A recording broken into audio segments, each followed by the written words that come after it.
Hello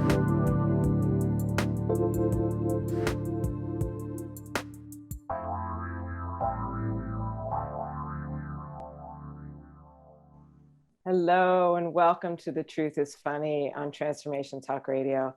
I'm so thrilled to be here today.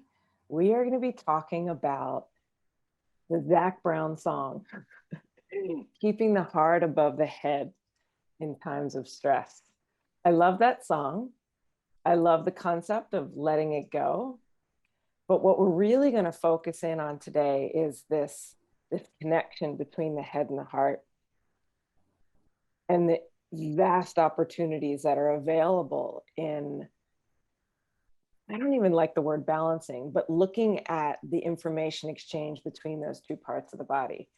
And I was actually going to be giving out or going for my first solo radio show today.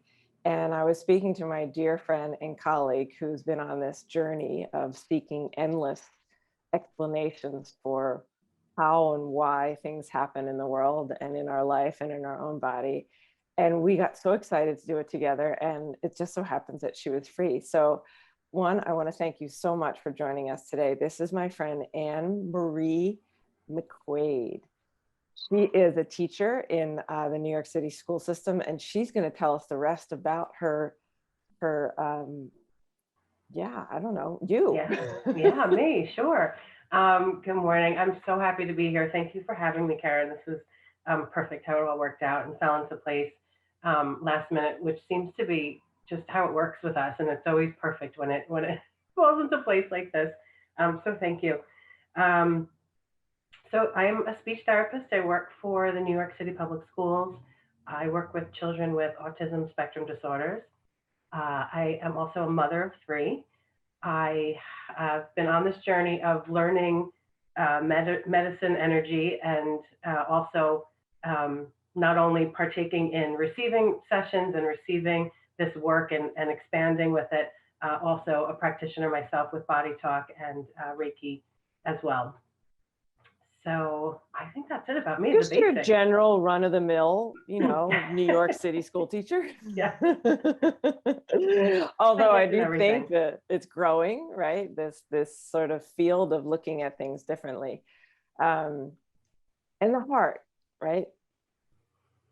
Maybe if you're listening out there, you want to just take a moment and place your hands on your heart, and we can all just sort of breathe in to this space in our chest. We're used to thinking about it as a pump, right? Pumping blood and nutrients and nourishment to all the cells, atoms, and molecules of the body.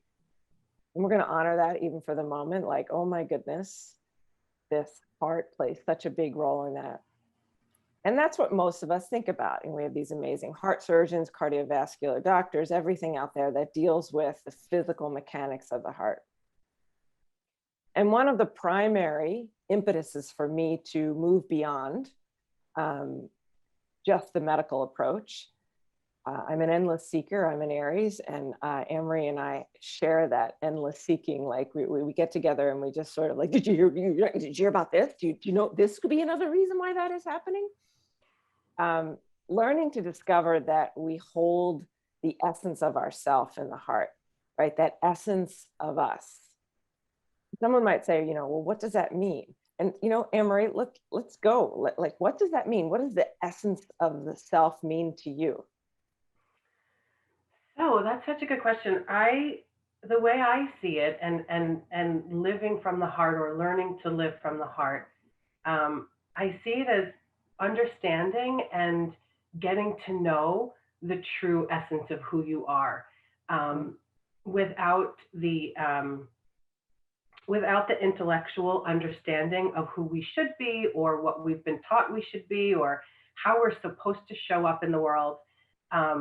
The essence of the heart is like our true, I don't want to say personality, but like our true personality, our true essence, what we really are.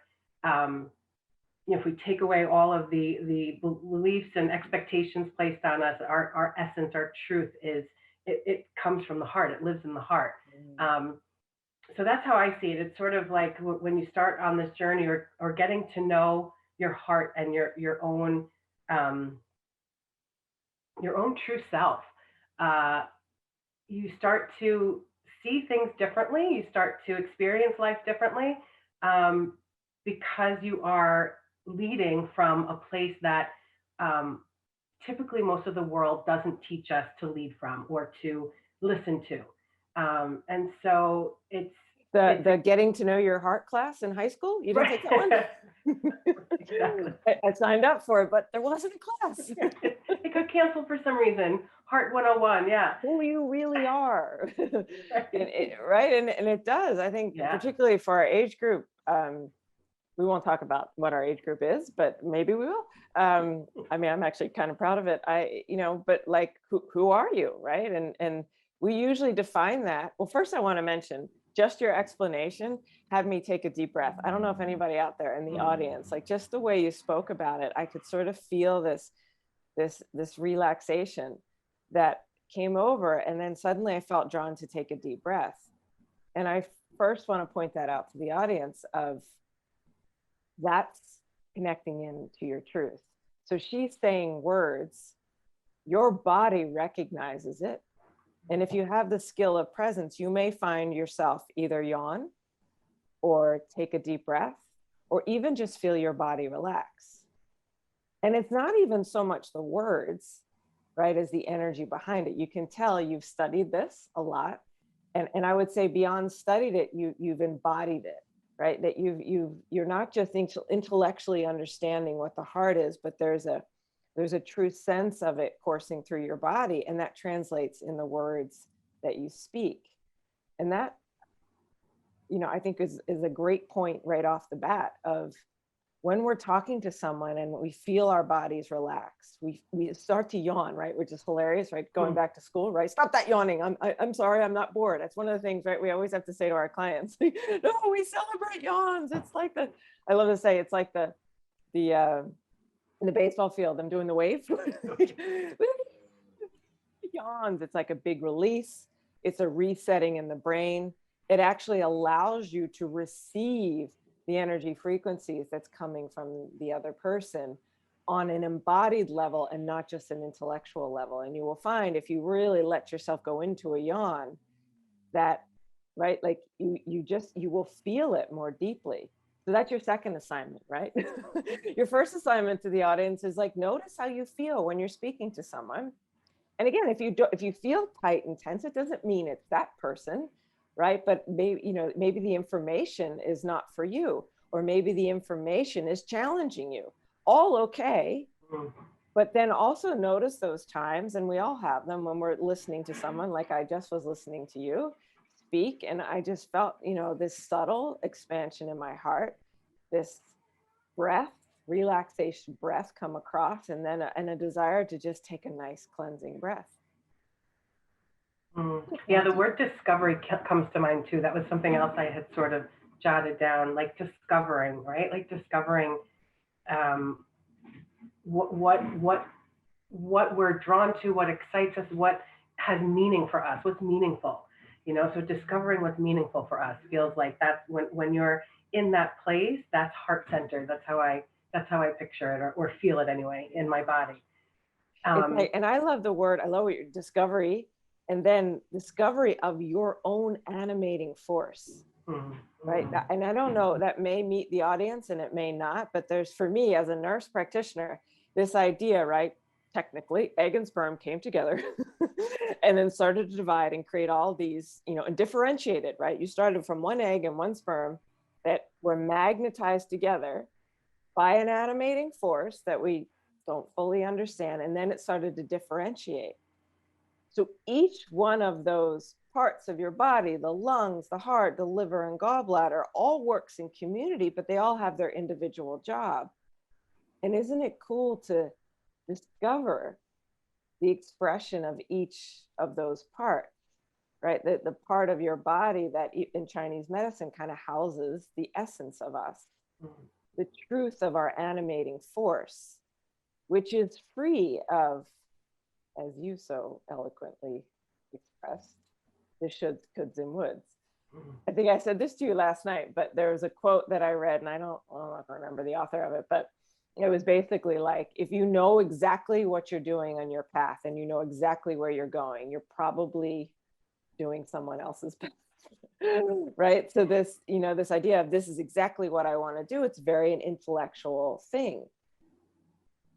But then this, I get a sense I want to go here. I get a sense I want to do that. I get a sense that when I speak to you, or you even say the word heart, my whole body relaxes. Does one experience hold more value than the other? Yeah, I love that. Yeah, I was going to say, thinking about like having, the quote that you were talking about, or having a particular, a mindset, right? Like a mindset of a particular specific goal that we want to get to. And I think if we're leading from the heart and we're really open and discovering our true essence, it's probably not what we think it's going to be. It's probably not going to take the path that we are expecting.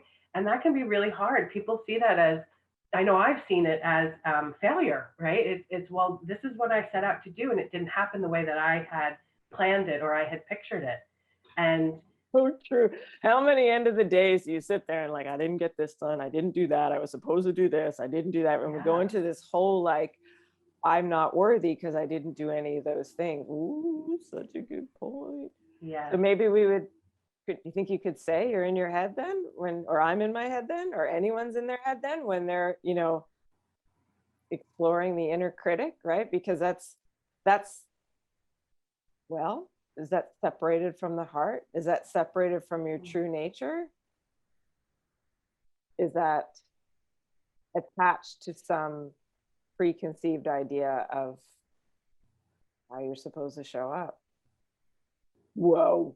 I don't know. That's a good question. A little bit of both, maybe. I don't know. Yeah, it's probably more so in your head if you're when that self critic comes in, and the heart doesn't really have a critic that tells you you stink and you didn't do what you're supposed to do today, right? Or does it? I don't know. It's more, I think. Well, I don't know, prior to learning all this work, that I would have known then understood that, right? I would have thought that no, this is what you do to get motivated to do the next thing. And there's if that motivation is devoid of your unique individual nature, it will feel disorienting, right? It will feel off. But if you've never experienced feeling connected and feeling centered,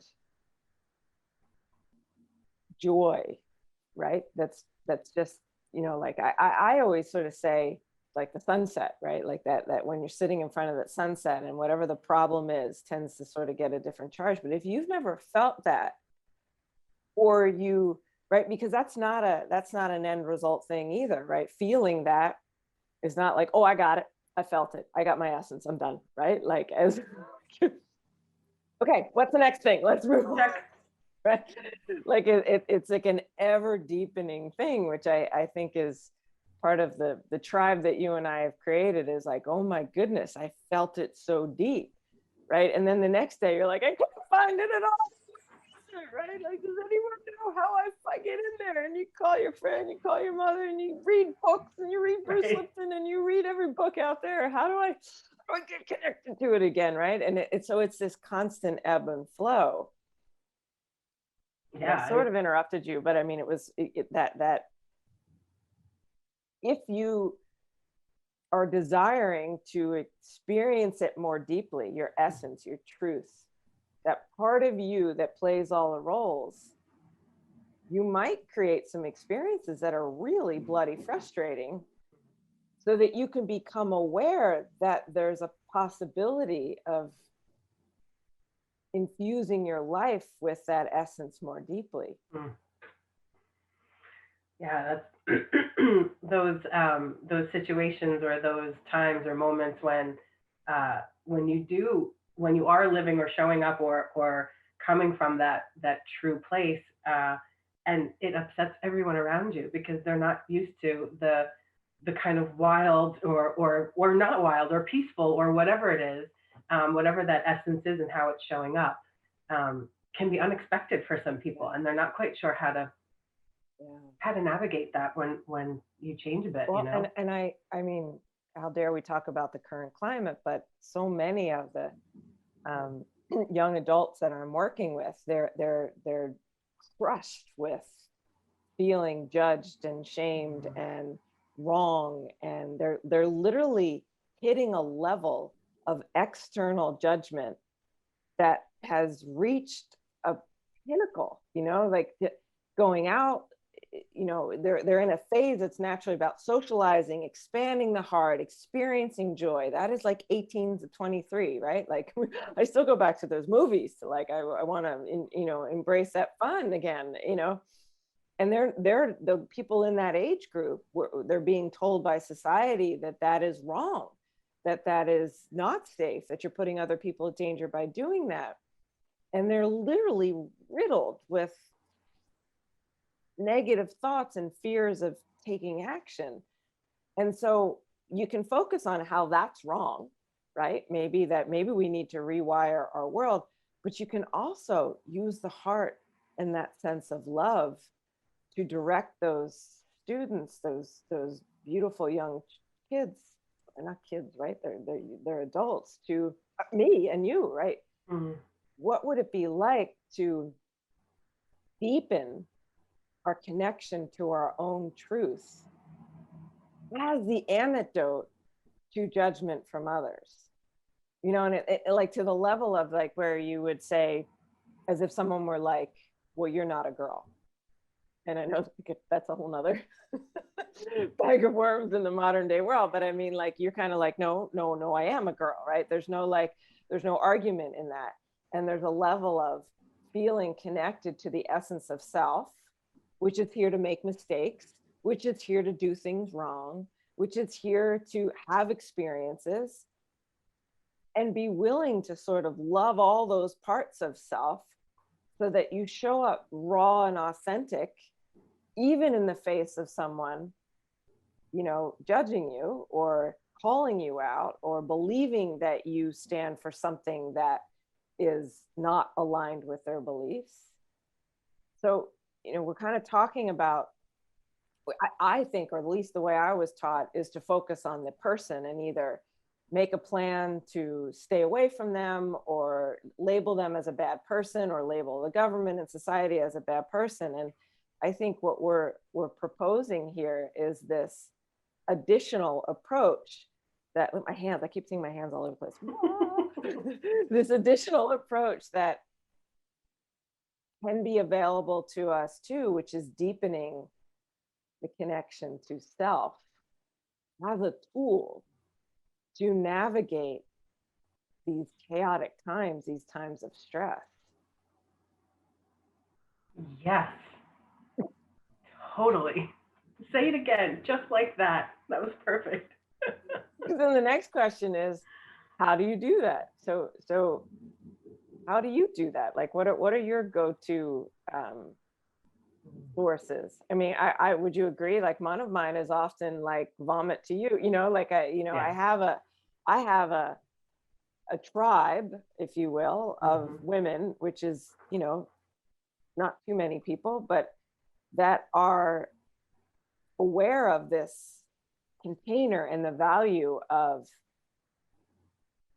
bringing everything back to self, right? And looking at your own inner landscape as the source of transformation, getting to know self too. Okay, that's interesting. What did they say that triggered me? Can I, you know, work with that myself, whether I get a session or I meditate or I talk to a friend? What can I learn from this? What part of me is feeling limited in this person expressing their truth to me in that moment, which might be that I'm, you know, that I'm wrong, or that what I have to say has no value, or that, you know, how dare I say that to them? I mean, I've had that said to me, how dare you say your beliefs will influence if you get sick or not? And can I respect that that person has a different understanding of how the world works than I do? You know, in that moment, I reacted. I felt totally, you know, unearthed. Like, what do you mean? And what do we do? So I would say one of them is at least for me, is like talking to you or talking to people that will hold space for exactly where I'm at and my ability to get something out of it, that and will redirect me if I'm blaming, if I'm pointing outward, if I'm trying to control the outside world, in that moment, because we all have that that path is well journeyed, right? That like we blame is a knee-jerk response for all of us, and it's not always bad. I'm not at all here to say that it's a terrible thing. I'm here to say, can we match it with this connection to the heart as an equally powerful antidote for times of stress and challenge? Yeah, I mean, I think that's, like you said, everything that's happening right now in the world and all of the daily interactions we may have with other people who may, again, have different beliefs about everything, what's happening, and their own self-care and their health. And as you said earlier, you know, someone says to you, are you a girl, or you're a girl? You don't feel triggered by it. But I definitely, I often use that uh, way of looking at things when I am feeling emotional, when someone says something to me who may have a different idea about what's happening than I do. And can I go back and just observe this without being in it for the reaction and going back at them with that same energy of conflict, you know? And again, not that there's anything wrong with conflict. Sometimes that's exactly what needs to happen. Living from the heart, right? That conflict can be amazing and incredible and powerful. Yeah, right. It So can, yeah. yeah, so walking away from conflict doesn't mean that that's, you know, the answer or what is the right thing to do. But I do often use that same technique where if I'm feeling triggered or emotional or reactive, you know, what is in this for me? You know, what why am I feeling this way? And is there something for me to glean out of this situation that I can walk away and say, oh, that's interesting that I, and I think a lot of times it's that separateness, that feeling of um, you're on that team, I'm on this team, right? You're separate from me. I'm not on your team because I don't have the same beliefs and thoughts and feelings that you do. So we are so separate, you know? So that's And something would you that, say the heart understands that those two teams are not separate? yes, absolutely. Mind can't get it, right? Like Yes, when we're intellectually, it can't, oh, so good. We're not on the yeah, same team. And you do, like, don't you feel that sometimes at night? Like, he's not on my team. yes, She's not on my team. He's not on my team. yes. And if they're not on my Whoa, team, then I can't be friends with you anymore if you're not on my team. right, Which right. Or I is need to protect myself because you're not on my team, which means you're different. yeah. But the reality is there really are no separate teams, just even between the head and the heart, right? Like if we use that as an example, like the heart, literally, we're used to thinking that the brain, right, runs the heart and organizes and plans the heart. But the brain cannot survive for, I mean, I don't know what the exact term is, but less than a few minutes, if that, seconds, without oxygenation Mhm. that is, you know, the heart is providing it. So the brain needs the heart and the heart needs the brain, right? And so even though they're expressing different physical attributes, it's the merging of the two where we really reach that human potential that's hard to quantify, speak of, right? Because Mhm. even our words are very intellectually oriented, right? And that's where we're kind of started off with, like when the way you so beautifully started off our conversation of how I just felt so connected to my heart, so relaxed in when you were speaking.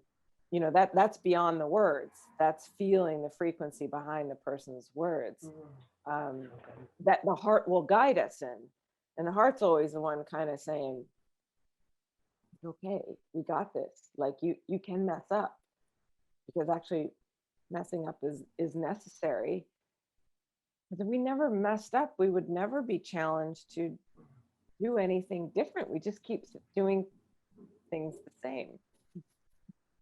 None of that going on in our world right now. over and over and over again, right? I definitely don't do that. So, Looking like I wore the same earrings as last time because why? I love them. These earrings are from Lotus Way. Everyone needs to check out Lotus Way. They have these amazing flower petals. And, for someone like talk about change, right? As I started to explore and sense my own heart and its own needs, I went from someone who thought flowers were trivial and stupid and don't ever get me flowers, that kind of, I don't need them, to I met Katie Hess from Lotus Way. And I was so blown away by the first event that I went with her, which had flower petals everywhere and working with flower essences. And I could feel this lit up sense in me.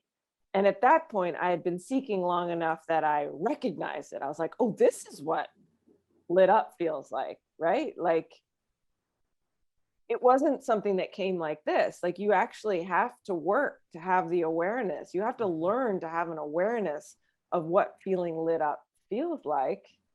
And I started taking flower essences. I started following everything they do. And now, I'm doing a show on the heart. The first thing I thought is, well, I want these flower petals on my ears because I want to feel them dangling, which will remind me of sort of that playful, childish nature that is available to all of us, that helps us, find understood ways of moving through it. What would you say are, well, we are kind of asked that question, but I didn't really answer, I think. Activities, experiences, go-tos, whatever you want to share that have helped you amplify that lit up feeling, that heart-centered feeling, that, self-love, what do you want to call it? Harmony, heartwarming. mm-hmm. Yeah, I love those earrings. They're so pretty. And I love Lotus Way. I think I have go to to lotusway.com or go to my website. We sell the flower essences there because they mean so much to my heart and soul. And they're so powerful for amplifying that frequency. Well, go ahead, you explain it, right? I know you're a big fan of them too. I love them. Yeah. I love just to, that's actually using those sprays and those essences makes me feel like I've dropped into my heart. Here we go. There you go. That's so weird. You had it sitting right there, huh? Infinite Love is empty because I've been using that like there's no tomorrow. So this one's Joy Juice, right? Let's spread a little joy. Let's see if the audience can feel that. Yes, here we go. That one's for you. Thank you. That was for the audience. So everybody take a moment, right? Amplified by Anne-Marie. Can you feel the frequency that we are now amplifying out to you that represents and holds the vibrational frequency of flowers that amplify that inner sense of joy that is unrelated to anything that's happening, right? It's not dependent on getting an A. It's not dependent on, getting to work on time. It's not dependent on looking good. It's not dependent on making that zit go away. It's not dependent on having your hair look perfect. It's not dependent on not getting in arguments. It's not dependent on people approving you. It is a joy and an essence that comes through. So yeah. More joy juice? How do we feel? I love it.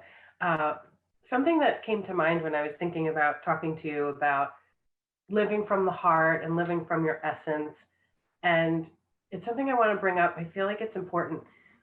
Many years ago, probably 8 years ago, when I first started on this journey of energy work and energy medicine and getting body talk sessions with you and with other practitioners and then learning the system myself, I thought that living from the heart at that time, and this is kind of a very intellectual way of looking at it, but I thought that living from the heart meant that I had to be this peaceful, forgiving, always happy, okay, saint-like person who would allow anything and everything to happen because I was living from the heart. I was heart-centered.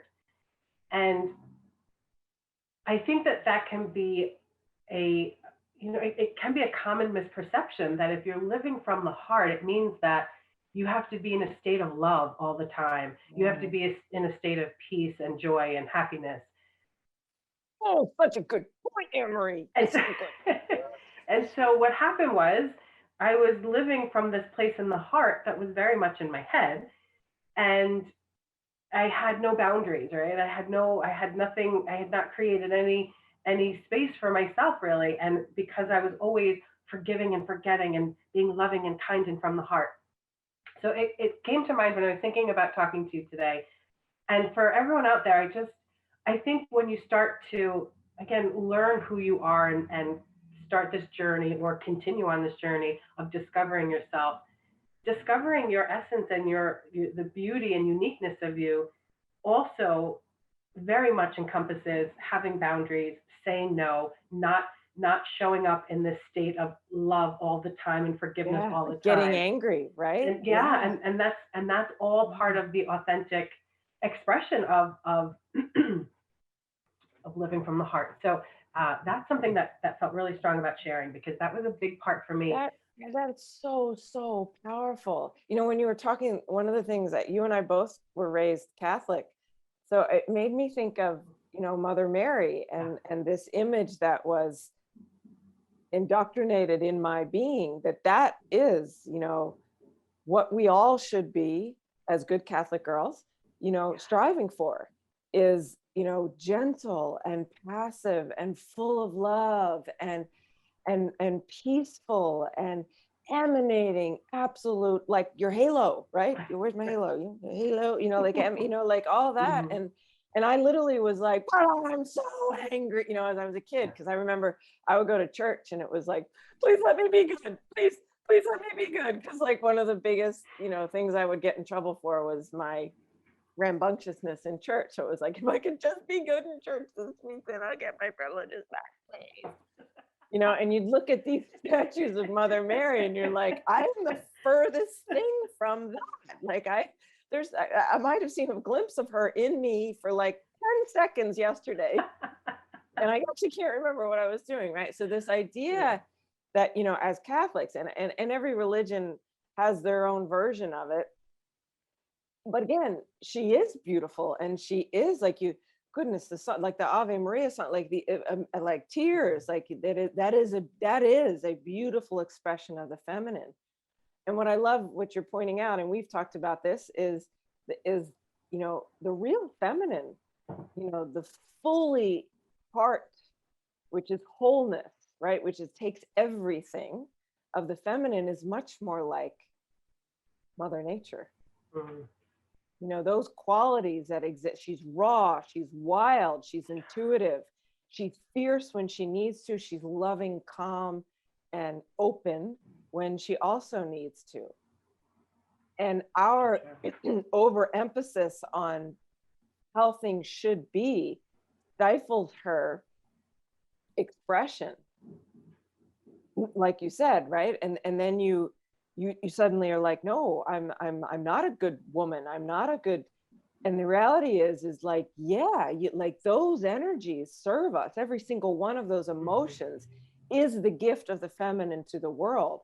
Worry helps us, right? Get clear on what is aligned for us and what we can let go. Anger helps us, you know, get moving. A little bit of anger gets you moving in the morning. You know, fear helps you stay safe. Mm-hmm. What I forget? Grief, right? That's a big one these days, right? Grief helps us let go of the past so we can move into the future. And you know, a woman, oh, so beautifully said, is the vehicle for the expression of all of this truth of our human, like we more than the masculine. And we're talking I'm talking energies now, not so much male or female, because we all have both of these energies. But when we can use both of them, I'm getting all like, you know, utilizing both of them. And so what's your favorite raw feminine energy in this moment right now? My favorite raw feminine energy. Well, I tend to have that. I can get angry sometimes. It sort of gets me moving. I like the coy way. If you guys see the video, it's a cute kind of anger, some might say. But I'm all Aries, like angry. feel comfortable being angry, and Yeah. letting that out and letting that. I mean, I give a Yeah. little shout out here. I've started to work with John Wineland and taking some of his courses, and oh my goodness, like I think the man speaks to me because he's had a lot of losses in his life, and as a surgical trauma nurse, I continue to get at the layers of loss, but facing death, on a level that most 22-year-olds, well, I mean, most people don't experience that level of death their whole life, let alone, what I saw and witnessed and held the hand of, by the time I was 25. So the layers of grief, they come in waves, and they come through me. And we think we know why we're having an emotion, but our need to understand it keeps us from feeling it and helping it move through. So, yeah. Right. Then we're so, well, I know that I'm trying to figure out why I'm sad. I'm trying to figure out why I'm angry. I'm trying to figure out, right. And we don't feel, we're in our mind then. Where the heart, like that's right in the body talk, right? That's the thing that we do with body talk is people always talk about how light they feel afterwards.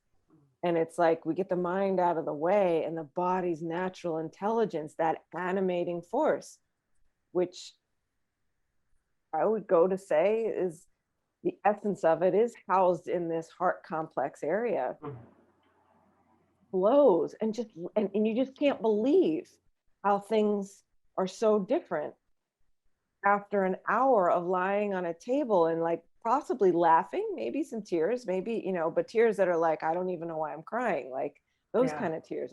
Don't clients say that to you? Like, I have no idea. Like, or, oh my goodness, I'm crying, as opposed to the story and the pain and it's just the, what's that? A leakage.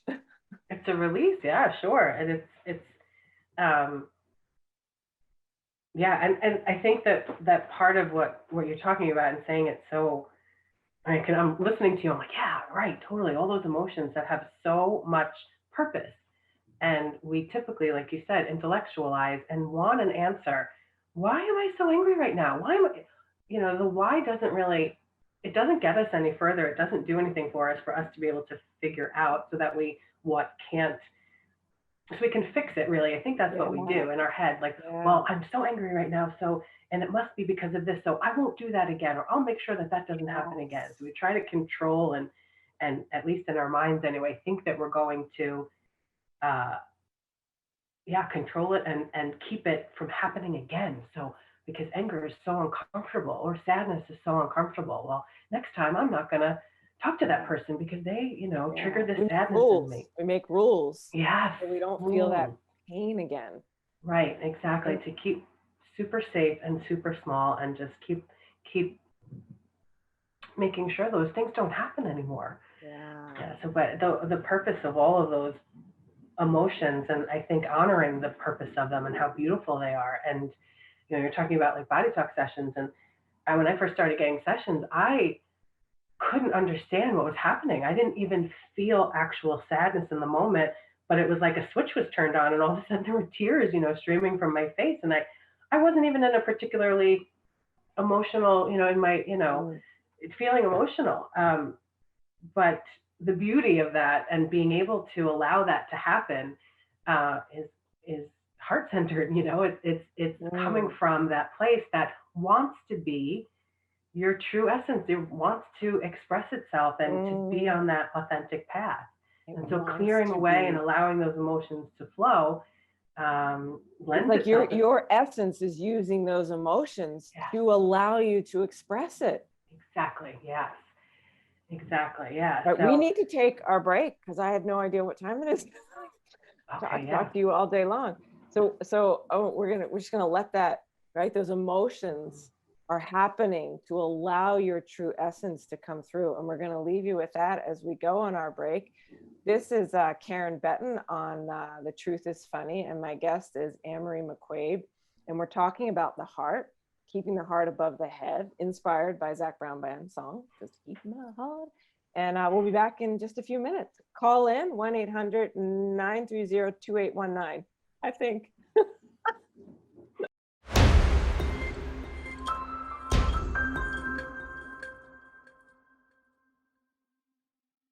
Welcome back. We are on The Truth is Funny. I am the monthly guest host for Colette Stefan, and my guest today is Anne-Marie McQuaid. And we're having in my mind, an extremely lively and inspiring discussion about the role of the heart as a tool for navigating stress. And I think what we're really even putting out there is this idea that you don't need specific tools to get to it. You can even just starting to play with this idea of what lights you up, because that's your heart, that's your essence. Like when I'm doing this, I feel lit up.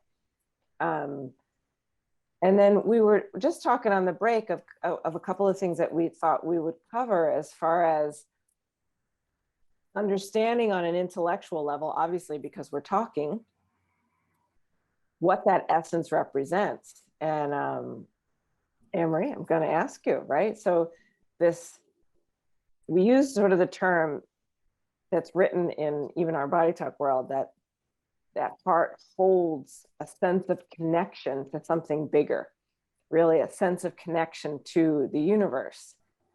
So it's not, in that sense, our essence is just a spark of the great one, whatever you want to call it, right? Whether you call that God or universal consciousness or Allah, whatever, there's all different names that we have for it, but that which is greater than us. And our essence is a spark that holds the wholeness. And that's why it's so magical. Magical meaning we don't understand why it offers us such a sense of release, such a sense of support, such a sense of deep-rooted connection to the truth of us, which is we're amazing, regardless of what we are not doing. We're serving a purpose. We are representing that great force. What do you think? Talk to me. Yeah, well said, sister. The way I see it is we were talking a little bit before about separateness and connection and heart connection and heart coherence. And so in the 3D, in the three-dimensional world where we are now, where things are physical and things are made of matter, we aren't separate, so to speak, because you're there and I'm here. And so there's, time and space that we deal with on the three-dimensional. I can touch you. Although I did smell the essence before when you sprayed it. See? You're so familiar with it, right? You can even then think about it and create the experience. That's a skill. It's a quite valuable skill set, right? Because you always have your mind with you. But there's your using the mind to create an amplification of your heart. There's your mind serving your heart. Boom. Yeah. Oh, I love it. That was like a three-pointer. Good. Yeah. On occasion, the mind can be the servant of the heart. Yeah. Imagine you're spraying the perfect essence for you right now. Yeah. It can change the whole energy in a room. I've watched it, right? Like you spray some flower essences, everyone feels it intuitively, and it starts to shift and change. And to what you're just saying, right? We move away from the heaviness of the physical, the connection to just our bodies and the physical things that are happening. You're sitting on a chair, you're talking, you are having a problem. When we start to move into a sense of feeling that has more fluidity to it, isn't so condensed in its, isn't so condensed in its physicality. Right. It has more fluid. Yeah. Would you say that suffices for the 3D versus the? Well, see, yeah. So actually something else just came to mind too, but what I was thinking of, when you are feeling or experiencing an elevated emotion in your heart, say you're feeling joyful, you spray some essences, or you're laughing. When you're in the presence of other people, there are studies that have been done with, people having syncing, their hearts actually sync. And so if I'm feeling this elevated emotion, excitement, happiness, joy, and you or other people are in that presence, that can actually shift and change what's happening in the room. So that the coherence of those people's hearts can also pick up on, right? So we have that electromagnetic field that our heart is part of, and always giving off energy. Mm. And So so you yeah, are serving the greater humanity yeah, by dedicating or committing to understanding, connecting to, amplifying, marinating in mm, the heart energy. I mean, it's basically, and this is that whole thing. We're used to trying to transform what's going on out there, to change the world, focus on what's out there. And you're basically saying the studies have shown someone who has what they call heart coherence, which is connection in a very simplified way to the heart, actually has documentedly changed the frequency of the hearts of all the people that they are with. yes, yes, truth.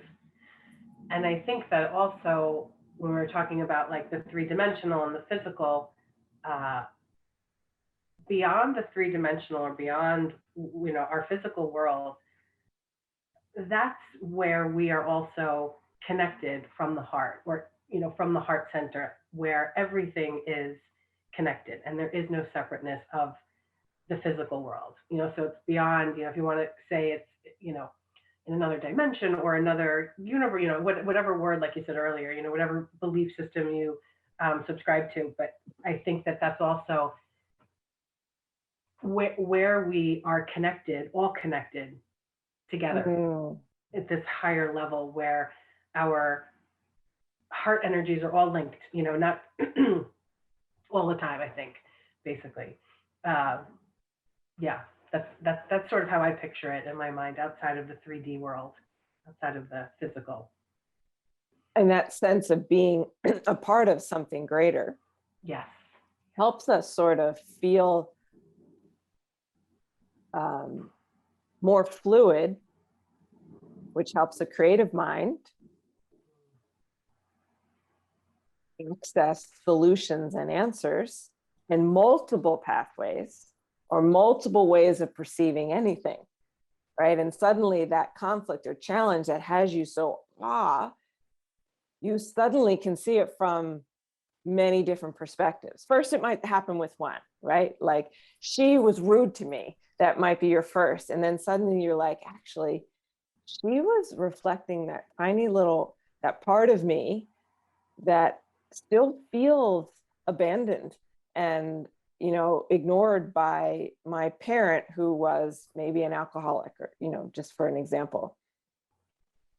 And that moment gives me the opportunity to then nurture that part of myself that is still feeling abandoned by the experiences of my childhood.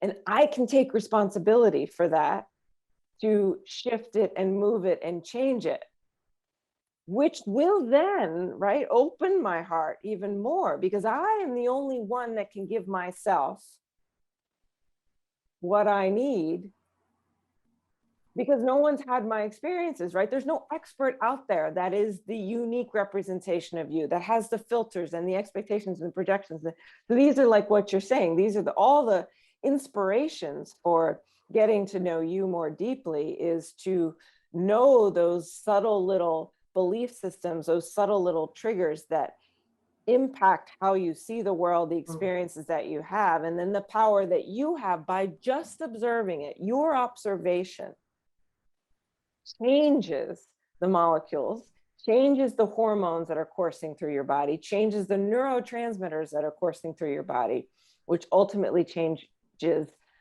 right, as you said, everyone around you and your physical body. I mean, that's powerful. That's inspiring Yeah. to me, and which then would say, how dare you not be authentic with someone in how you feel, Because if you're not authentic with them, coming from your heart, speaking your essence, you're wrong. I don't believe, when you're not saying your truth, you then take away their opportunity to expand, to transform, to see that part of themselves that wants to be nurtured, that wants to be seen, that wants to be witnessed, that wants to be observed. Yes, that's so, oh my gosh, yeah. And wants to heal, right? It wants to heal a part of themselves that has been waiting. And that opportunity shows itself when, like you said, you are speaking your truth and you are maybe getting, into some kind of an energetic exchange that might feel a little bit uncomfortable, but you're inviting that person and yourself to, by observing it and seeing it, to really shift and heal. It's beautiful. All right, let's get a little shake out of the hands, everybody, all the audience. If you're listening to this in a podcast, we've come to the end. My headphone. Shake your hands up over your head. Get a little energy running through your body. There's nothing you need to remember. This is the truth that is running and coursing through your body, and you will apply it in whatever way is perfect for you. I am Karen Betten at KarenBetten.com, Betten. Anne-Marie, you can also find where she's coming up on our website very soon, ways to work with her one-on-one. I teach weekly classes. Please reach out to us with any questions, any comments. This will be posted on my website with a podcast where we can comment and continue the discussion. To our amazing audience, thank you so much. To Olivia, producer, she's like this spark of inspiration. I'm just so thrilled to have her on board with the team. To Transformation Talk Radio, thank you so much. Anne-Marie, thank you. Oh my goodness, from the bottom of my heart for spending this hour in just such a, there's no words for it. I've never had more fun. That was the most fun hour I've had ever. Oh, the hour's gone. Colette's here next week at 8 a.m. Pacific time, and I'm here a month from now. So thank you. Bye-bye. Thank you for listening to The Truth is Funny, Shift Happens with Karen Betten. Tune in every third Wednesday at 8 a.m. Pacific on TransformationTalkRadio.com for more rich discussions packed with practical tools to help you learn to live limitlessly. Are you looking for more? Visit KarenBetten.com to schedule a private session, join her weekly movement medicine class, and discover some amazing products you didn't know you wanted to try. Ever heard of chocolate meditation? That's KarenBetten.com. See you next time.